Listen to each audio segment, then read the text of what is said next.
It is another very hot day at Misano as we get set for the second race of the weekend in Fanatec GT World Challenge Europe powered by AWS Sprint Cup. And in order to set a grid for that, qualifying is about to get underway. Just like yesterday, divided into two sections, with the silver and bronze having 10 minutes, and then the gold and the overall categorisation of cars venturing out on track. Gemma Scott is in the pit lane, David Addison and John Watson are trackside, and we're getting hotter and hotter. Scorcheroo is the word I would use. It is going to be absolutely unbearable, I think. Today they're anticipating ambient is going to go up by about 5 degrees over yesterday, and we know from we saw drivers completing that first sprint race how tough it was, how hot they were, and really heat exhaustion is something many of them are going to have on their minds. There we see the 4.2 kilometre 16 turn Misano racetrack coming down to the bottom of the circuit. Turns 15, 16 completes the lap. And yesterday it was a race won by Raffaele Marciello and Timur Boguslavski. Raffaele did exactly what was required of him. He went away in the first stint to build up a gap, and despite the fact we've got a record grid, 42 cars are here, and there was an incident at the first corner, that cleared itself, and against people's expectations we got through yesterday without a safety car. I mean, beyond my expectations, 42 cars into 4.2 kilometres, 16 corners is going to be sort of traffic chaos centre, but actually it worked out and the cars were sort of evenly dispersed pretty much all the way around the racetrack. Certainly you had groups of 4 or 5 or 6 cars at different points coming close together and actually racing, but we made it work. Now they're the cars queued up at the end of the pit lane. The Honda NSX, you can see, which will be the first to go. Right, we've been saying how hot it is. Let's hear the driver's thoughts about this. Jim Pla is with Gemma Scott. Jim, we were talking earlier on about what it's like to be in the car. You were telling me it's around 60 degrees in the cockpit, right? How does that feel as a driver in terms of getting air on board yourself as well? Yeah, it's quite difficult, honestly, with this weather. I think especially today it looks like really, really hot. So in the car now, you try just to breathe, you know, in the straight to just to recover. I think it's quite important before the stint to be like completely wet, you know. It can help for few laps, but honestly, in the Mercedes, it's quite okay, the air condition, so it's tough, but it's possible. Absolutely, and today's going to be around 4 or 5 degrees hotter than yesterday. Yeah, you can feel it already now, so yeah, it will be tough, but you know, we race on. The game. Yes, and the race. Have a great day. Thanks, Jim. Thank you. The good news is it's a sprint cup, not an endurance cup round, so they'll do it a maximum 35 minutes, but you know, half an hour with the physicality of driving one of these cars and the cockpit temperatures, very, very, very warm indeed. So there, the drivers queued up at the end of the pit lane. Another of the newcomers this weekend, the bronze categorised Porsche, Ralph Bohn and Robert Renard sharing that car, and went well yesterday in the class. It's good to have a bigger grid, good to have the bronze drivers rejoining the championship. Yeah, certainly it's added a great deal more to the grid and also to the competition. So a nice fresh set of rubber going on to the Porsche as they prepare to go out. Only 10 minutes per qualifying per driver, so there's no hanging around. You've got to go out, get on it straight away, and whether you do it on a brand new set of tyres at the off, or you go out, do a couple of laps, come in, and then throw your new set of tyres on. And it's all going to be conditional, just at which point you catch. So we're dividing, this is bronze and silver going out in this first 10 minutes, then followed by gold and pro drivers. So it isn't going to be the full 42 car field. It's going to be approximately 20-21 cars. And the reason for that is that it gives people basically the opportunity to find clear track space. People are never out for the full 20 minutes anyway, so dividing the session into two parts like this, you effectively halve the field, roughly, and it gives people a better chance of finding a clear bit of road in order to do a time. Out then goes the Eric Debar driven Mercedes, you've heard from Jim Pla. So the way that this works, of course, is it is one driver for the qualifying session on each day, and that driver that sets the time is the start driver. So the co-driver does no driving at all until midway through the race when they're thrown into the car. Well, it's going to be even hotter then than it is now. That's the thing. Jim Pla was making a point. He said his Mercedes AMG GT3 is probably reasonably comfortable, and you can It's just not the heat, it's the amount of physical exertion that goes into driving a race car here, Misano in particular, with a lot of corners in a relatively short lap. And also you're getting bunched up with cars directly ahead of you, you're watching behind you. Your concentration, it's only when you get out of the car that you realize just how overheated you have become. And certainly one or two drivers were looking, I would say, in a distressed state after that 1 hour sprint race, having maybe only done 25 or maybe 30 minutes at maximum behind the wheel. Such is the heat and such is the demand on the driver for that stint. You mentioned it yesterday, some of the drivers wearing these sort of cool vests, some of the cars with air conditioning systems, but even that is a gesture, if you like. Miguel Ramos, one of those drivers yesterday who was really struggling after he had done half of the race, his stint, and the McLaren winning the bronze category yesterday. Great effort by both him and Enrique Chavez, his co-driver. So the cars that you've got at the moment are from silver and bronze, and therefore, although they will establish lap times, you can anticipate that they won't be at the very top of the order because you've got the pros and the golds still to come. But it's going to be interesting to see how lap times look today, and indeed what the order of this section of the grid is going to be. Lap times will be offered up at the end of the next lap. Honda goes back out.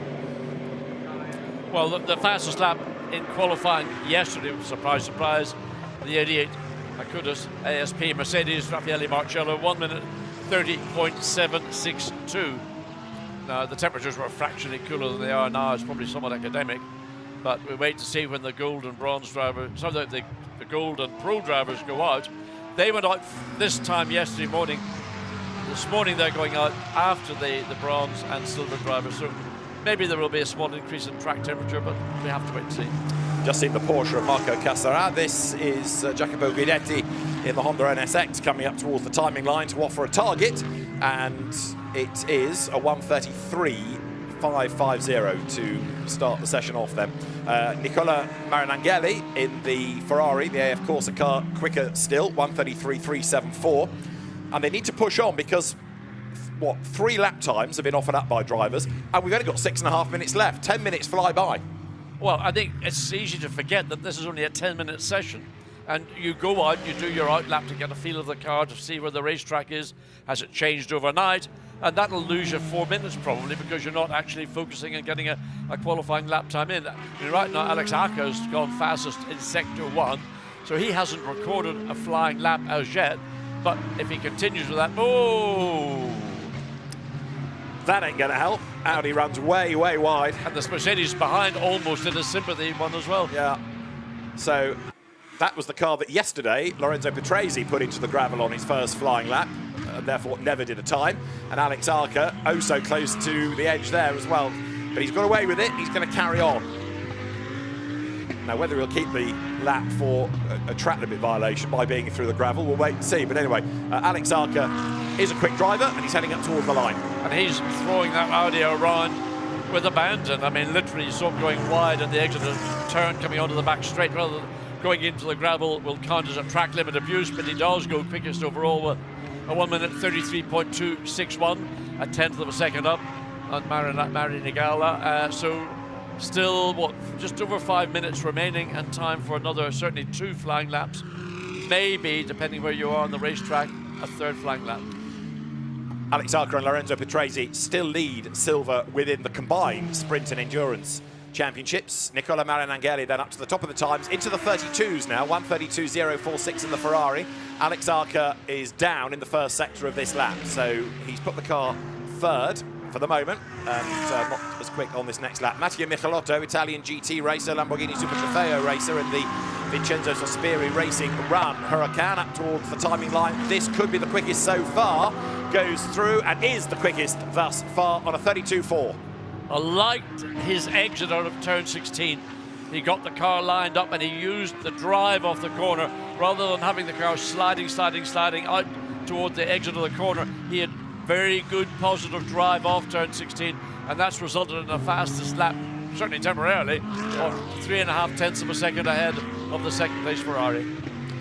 Alex Arca then improving in the middle sector, even though the lap didn't start off so good. And Frank Bird, 77 Mercedes, who was the silver winner yesterday, an absolute best on top of the personal best. Let's get Arca across the line first of all. Frank Bird in the blue Mercedes in the background. Alex Arca up to second. And there is Frank Bird, and he goes third fastest. So it is Michelotto from Arca from Bird. 17 thousandths split the top two, and 46 thousandths split Arca and Bird second and third. Very close, very competitive. And remember, these guys have turned up at the circuit this morning, probably got in about 7:30, 8 o'clock in the morning, wiped the cobwebs out of their eyes, and then don their overalls, helmet, and have to stand on it. And it's a little bit of a culture shock when you're not accustomed to doing that kind of discipline quite so early in the morning. So to the pit lane comes the Garage 59 McLaren of Miguel Ramos for a second set of tyres. They had a tough day yesterday. This car, class winner, the other car damaged in the first corner tangle and retired from the race. So Miguel Ramos hopefully was able to get, he looked really, I call it distressed when he got out of the car. I hope a lot of the teams have maybe had the chance to go out to some of the supermarkets around here and buy the equivalent of an old-fashioned sort of cast iron bath, fill it full of ice and water, because what Jim Plow said, get yourself wet before you get into the car. Well, actually what you do if you get yourself wet before you get in the, because you're going to get superheated, you almost broil yourself. Right. So I wouldn't be wet getting into my overalls. I would be in a bath getting as cool as I could, and then dry off, towel off, and then get in my overalls and hope that I can use that lower body temperature to good effect. Alan Arca goes quickest, 1:32.2, and that is not a million miles away from where we were. Just have a look back and see where we were at this time yesterday. Okay, 1:32, okay, it is quite a way along way, so in fact that wouldn't have got you into the top 10, let alone the top 20. Such is the competitiveness of the field here at Misano. track temperature 30 degrees, and Arca has just lost a lap. It is the one that he's on for a track limit violation, and he had done an absolute best in the first sector. So even though he was hoping to move the goalpost further away, little will come of it. Now, the cars in the Gold Cup and the overall category being brought out onto the pit apron. The fast lane for them will open shortly. They'll, in some cases, head to the end of the pit lane. In other cases, stay with their garage because they want to time it right to go out, not putting the tyres on yet. No, just an interesting view inside the rear of the BMW. I wish we could get a really close-up to see just how sophisticated these BMWs are. I mean, it is pure racing car. And what you might assume is that's a normal body shell. Well, it's not quite a normal body shell. It's all pretty much carbon fiber. And that's where they house, in fact, in the rear of the car, their air conditioning unit. Now, Alex Arca, the lap that has been taken away was the one that put him top. And he's now got no lap time to his name. So this has to be the one that counts. As it happens, it's an absolute best and a personal best, but hopefully this is going to stand because he needs a lap and he goes across the line. Well, that puts him 20th. That's all, 134.584. I don't know what to say about that. I thought he'd done more So than did one I. lap time. But we've now got a yellow flag, now got a green flag, so briefly a yellow out, but Arca has lost that lap as well. Well, he's got this lap to conclude because the clock's still counting down, so he can continue on this current lap, and hopefully he'll get a lap where there are no time deletions. There we see him coming out of 6 through the curve of 7 into turn 8. He has to make sure that every corner he is wheel perfect. So every lap that he's done seems to have gone by the board for track limit abuses. This lap has started again with an absolute best in the first sector, keeping an eye on the message line to see whether or not, as the checkered flag goes out, there's any more drama. So clearly, therefore, the lap on which he went wide through the gravel didn't count for him either. Arca then with a personal best, but as there's nothing in the system now, of course it's a personal best. There's nothing to compare it against. So he needs to be careful down at the far end, or the bottom end of the circuit. Into 13, 14, the two come together. Then clean acceleration out. So it looks, from what we have seen, to be a lap without any potential track limit violations into turn 16. He's got to launch it and straighten the car up as quickly as possible. Does a good job on the exit this time. So this should drag Arca up into maybe the top 6. Goes second, so the Audi is indeed into the top 6, and the lap time 1 minute 32.370. Nicola Marinangeli went quicker still to be top, 1:32.2 1:39.356 as there Rima Jafali in the Mercedes is on for an improvement. The Saudi Arabian racer comes through turn 13, wide over the curb, up towards the hairpin, and at the moment that car is 17th, as you see in the times, but could improve, should improve. Certainly doing a good job presently, trying to find that last little bit of... So where is she currently? 17th. 17th, so can she find your personal best?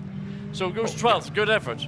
Very good indeed. So up to 12th fastest, Rima Jafali, ahead of Hubert Haupt, ahead of Alex Malikin, ahead of Marco Cassara, ahead of Ralph Bowe and Alessio De Led. So quite a few experienced drivers slotting in behind. That's the fastest car thus far, Nicola Marinangeli in the Ferrari that he shares with Sean Hudspeth, the Singaporean driver, but the Italian Nicola Marinangeli at the top of the times for the moment. Former single-seater racer, new to GT cars this year, moving from the Euro Formula Open Formula 3 style category into GT cars. Right, the second part is due to start now, so the car's being released. Dimitri Kuvatseva, fastest of the bronzes, ahead of Miguel Ramos, 7th and 8th, those two. Yes, Miguel Ramos recovering from a torturous day behind the wheel yesterday. So he's got that car up into 8th position now. Enrique Chavez will take that car over, and Chavez continues to impress the commentary booth with his efforts behind the wheel of the Garage 59 McLarens. There's the 911 Porsche being pushed back, and then that'll be... And Aykan Govin gets behind the wheel of the Turkish driver, who certainly knows how to wring the neck of a Porsche. He does. No, that car's done, I think, because Alex Malikin took that out as a bronze. So Aykan Govin will jump in for the race. That, for the moment, is done. So Alberto Di Folco, Christopher Hauser, Nicholas Bart, Konstantin Lapalainen, Finlay Hutchison, Patrick Niederhauser, Simon Gachet, Greg Mustier, Thomas Neubauer, Dries van Thor, Maxime Martin, Christian Engelhardt, Jordan Pepper, Thierry Vermeulen, Timo Bogoslavski, Christian Klein, Benjamin Goethe all head out on track. And now the session is going to get really interesting, because this will sort out, if you like, the pointy end of the grid. We'll see who the quick silver and bronzes are to try and stay within that leading group. But here is a potential pole position car. Dries van Thor, yesterday, was 3rd in the race. You might say, so what? Well, the car was 21st on the grid. It was some drive. It was a great drive. Well, in fact, Charles Vetz did a very good job as well. But WRT, good in the pit lane. Dries van Thor got in, and he raced hard. And yeah. I said, well, to me, that was actually the drive of the race. In spite of some excellent drives, Bogoslavski did a great job, Marcello clearly. But others in the field, I mean, Giacomo Altway and who else going on? Fred Verviche, Thierry Muller in the second of the Ferraris, all did good jobs. So very hard to say one of all those was the one that stood out, but to me it was Dries van Thor in this 32 BMW. So now we're looking for something in the high 131s to be a gun time. Thomas Neubauer set an absolute best within the first sector on his first flying lap in a sister BMW. You're looking at the WRT number 32 car, but 31 out of the same stable. Currently the quickest thing in the first sector. And Dries van Thor a couple of hundreds down on that time, but he'll find those. Maxime Martin in the background. The BMWs have gone out en masse, haven't they, as one big train. Interesting, Neubauer in a BMW is quicker than Dries van Thor in a BMW, and Neubauer has now gone fastest overall in second sector as well. I mean, is that in the script? Well, Van Thor's got time. He's still got 7 minutes to be able to find a bit more out of that car. He's the lap record holder around here, so you wouldn't necessarily expect him not to be quick. Comes up towards the line. This will be interesting to see where it drops him anyway. Is it going to be in the 32s or better? The answer as he breaks the beam is a 32.0. So that's the best lap so far. And here comes Thomas Neubauer, who should go quicker, looking at the sectors, and does. He does a 31.9, but Maxime Martin between them did a 31.8. So Maxime Martin is fastest. And I don't know what that line was all about. Neubauer made a real mess of turn 1 and therefore had to skip turn 2. So it's a BMW first, second, third. First of the Ferraris. We're looking at what the timing and scoring is looking at. That is, of course, the BMW. There is Maxime Martin in the 46 car he shares with Valentino Rossi, and there is 88 waiting to go out.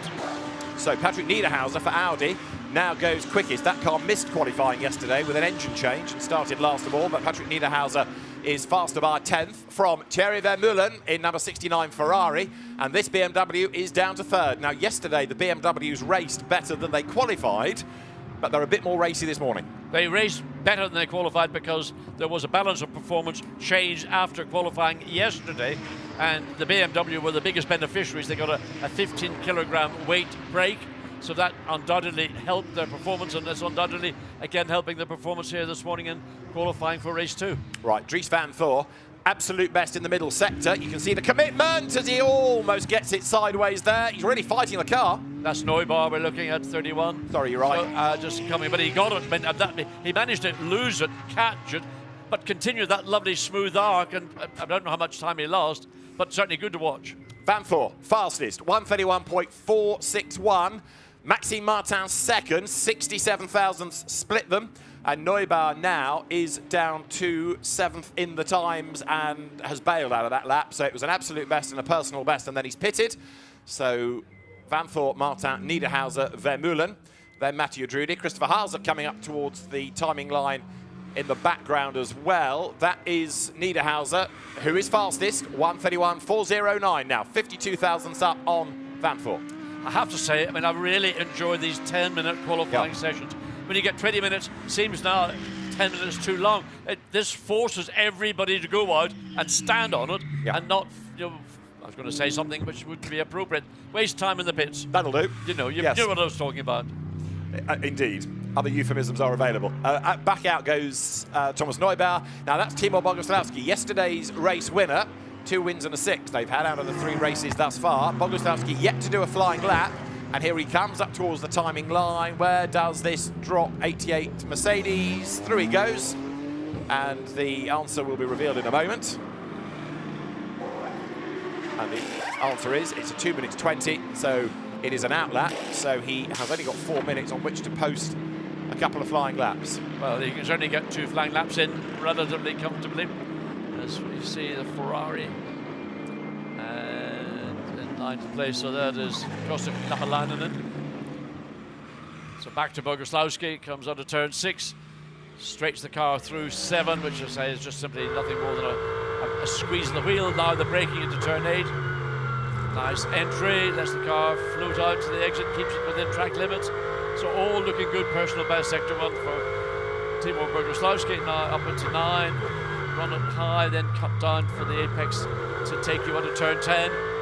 Then again, straighten the car up as soon as possible. Then they run 240, maybe 245 kilometers. There's a bit of a dog leg in this back straight. So that again is just a squeeze in the steering wheel. Now you get the challenger coming down into turn 13, which bleeds into 14. And it's so easy to let the car run too wide there. But again, Boguslawski keeping it very much within track limits. Takes a bit of the inside of the corner, but again, that's acceptable. Then back cutting through to 15. Flat through there. Flat, no lifting whatsoever. Then into turn 16. Again, gets the nose in. The balance of the car looks very nice indeed for Boguslawski. Comes across start-finish line to see where this is going to place the Mercedes. 6th. Good effort. It is. And Mathieu Drudy, 4th in number 40 Audi. Championship leader coming here this weekend. There is Mathieu Drudy. That lap was a 1:31.562, so a little bit quicker, but keeps it 4th. Valentino Rossi looks on. His car is 3rd. Maxime Martin going well, and of course, as ever, lots of support for Valentino Rossi here at Misano. The one car yet to do a time because it's had lap times cancelled is number 60 Lamborghini of Jordan Pepper. Also, Neubar, the 31 BMW, has just gone purple in sector 1 on this current lap. So there is Neubar in the 31, and it's very difficult to tell the McDonald's sponsored car from the Skechers. They're both similar, basically red with yellow on it. So the 46 on a set of tyres, clearly getting a bit of temperature into them. So Maxime Martin back out on track, and this is an out lap, and this is a flying lap for Neubar. He does not want to get close to the back of the cars directly ahead of him because that will lose some time. He runs it really ragged coming through 13, 14, but he's sufficiently far behind Maxime Martin. It's not going to affect what he's doing this lap. Cuts across progressively, runs it wide again out of 15, then the short sprint up to 16. There is 5th place. 6th place, in fact, Boguslawski comes across the line, so Maxime Martin goes on to a lap And what does Neubar stays in 5th place? Yeah, moves up 1 spot, doesn't he? So it brings him closer to the front. Christopher Hauser is on a good lap, though, as well, in the Audi. Christopher Hauser, number 11. It's Hauser's car, the Compte Uran entry. And again, he's very wide over the curb, so let's see whether this lap is going to stand. There are certain parts of the circuit which are very carefully policed because you can gain an advantage there. Other parts where it's not so advantageous to cut, you're kind of left to your own devices. Hauser then into the last corner, heading up towards the timing line. So a personal best and then an absolute best. Van Voor has done an absolute best in sector 1. Hauser goes top. Great effort then in the Audi. 1:31.198. Right, can we get them into the 30s? Well, 30s was only set by Marcello yesterday, 30.7. So Dries Van Voor is fastest in sector 1, 20 seconds of the session to go. He'll be able to take the checkered flag. So personal best now for Van Voor, 1st and 2nd sectors. Right now in 4th position, looks to try and improve. And Niederhauser has gone even faster than Van Voor by hundreds within sector 1. So it's going to come right down to the wire. You cannot afford to make the tiniest of errors in these short, sharp qualifying stanzas. 10 minutes. Here's Van Voor then, heading up towards the line. Now, this might put him top, but it might only be temporarily top. Here he comes, up towards the timing line, a 31.1 to beat, and he does so, 1:30.976. Best time of the session. Niederhauser, purple, this looks good. Yes, indeed it does, and for earlier in the session was BMW top 3, now it's Audi top one. In fact, BMW now 1st and 2nd again. It's then Audi 3rd through to 6th. So Van Voor, Martin, then Hauser, Gachet, Niederhauser here, and Drudy. That's the top 6, but Patrick Niederhauser with 2 absolute bests and a good 3rd sector potentially. Should go quickest, breaks the beam, and the lap is 2nd fastest. He's missed out by 80 thousandths of a second, or 800ths if you prefer. Consolapalainen hasn't done yet, either in the Ferrari. Personal best 1st and 2nd sector. Might need a purple in that final sector to drag himself up from this current 8th position. Should improve, but might be only as far as 6th. So BMW, Audi, Ferrari, that's your top 6. Lapalainen breaks the beam up to 4th, so that puts him ahead of Hauser, and it means it's BMW from Audi, from BMW from Ferrari, then Audi, Ferrari, BMW, and McLaren. We didn't see much of Benjamin Goethe, but he got to 10th in the car that retired very early yesterday, number 159. And I'm hesitating slightly because there are lap times being cancelled, but I don't think it affects what I've just given you as the order at the very top. But Dries Van Voor then takes pole position. Now, where in all of that is Timo Boguslavski, 11th. It's going to be interesting to see how he and Raffaele Marciello race from there. Well, you might ask the question, why has Boguslavski dropped back? And all I can suggest is that these last laps were set literally on the last flying lap. And if you're not on track at that point, then you're probably going to lose out, which I think has been the case with the 88 Mercedes. So Boguslavski was at one point 5th quickest, and all of a sudden just bosh. The time has gone away from him. So very, very competitive qualifying. Very exciting qualifying. And honestly, I do say, I think I could do with a lot more of these 10-minute qualifying sessions on the sprint race calendar. Well, there's Hockenheim and Valencia and Zandvoort still to come for sprints. Those are the remaining 3 venues. So we'll see whether the format, which I think has worked, it's been a success. We'll see whether it's repeated there. It was a decision taken because of the size of the entry. So the entry hopefully will remain as strong, if not stronger. We've got this record 42 cars, biggest entry ever for Sprint Cup, beating 38, which was also at Misano, intriguingly. So there's the pole car. Dries Van Voor has done a great job in that, and fastest by 800ths of a second. It's all getting a bit crowded down at WRT, isn't it? It certainly is a bit tight. Let's have a look then at the order, and this takes the 2 parts of qualifying 2A and 2B into 1 overall order. So Van Voor, the fastest from Niederhauser. Dries Van Voor, 800ths quicker than Patrick Niederhauser. Maxime Martin, 3rd from Consolapalainen, then Christopher Hauser from Simon Gachet, 7th Thierry Vermeulen, then it's Mathieu Drudy from Thomas Neubauer, and Benjamin Goethe. Timo Boguslavski, 11th from Christian Engelhardt, the top Porsche, 13th Callan Williams ahead of Nicholas Bart, and 15th the Lamborghini of Jordan Pepper. Cesar Gazzo next ahead of Nicola Marinangeli, then Alberto Di Folco from Alex Arca, and Frank Bird to round out the top 20. The best of those within the Silver Cup the Gold Cup, I should say, Simon Gachet. In silver, Nicola Marinangeli, which we've already seen in the first part of qualifying.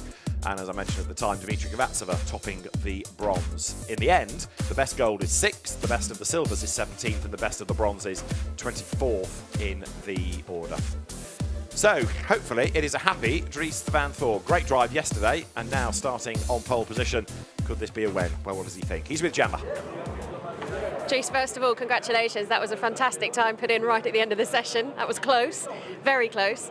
And after yesterday's charge in the race, taking it from midway through the grid up to such a good finish, you guys are showing you've got what it needs now. Yeah, I mean, super happy. I think it's the first pole of the season for me. To be honest, it's been it's been fun. It's been you know, we've been working hard for this. I think we really deserve this. We've been really trying to make the best out of everything we have, and to now see that it's finally, you know, paying off. It's a great thing.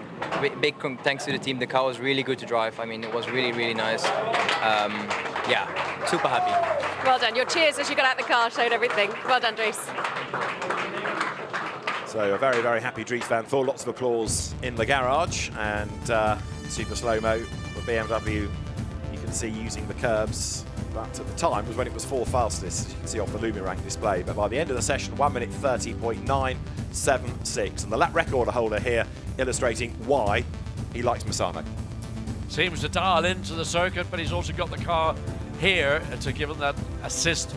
And that's a very strong time indeed from Dries van Thor, just compounding, whether it's his like of this racetrack or the fact just they're a professional team, they've got a job to do, and that's what they go about. They go about racing to win and not just to make up numbers. Replacement car, the wrecked 32 at Spa 24 Hours.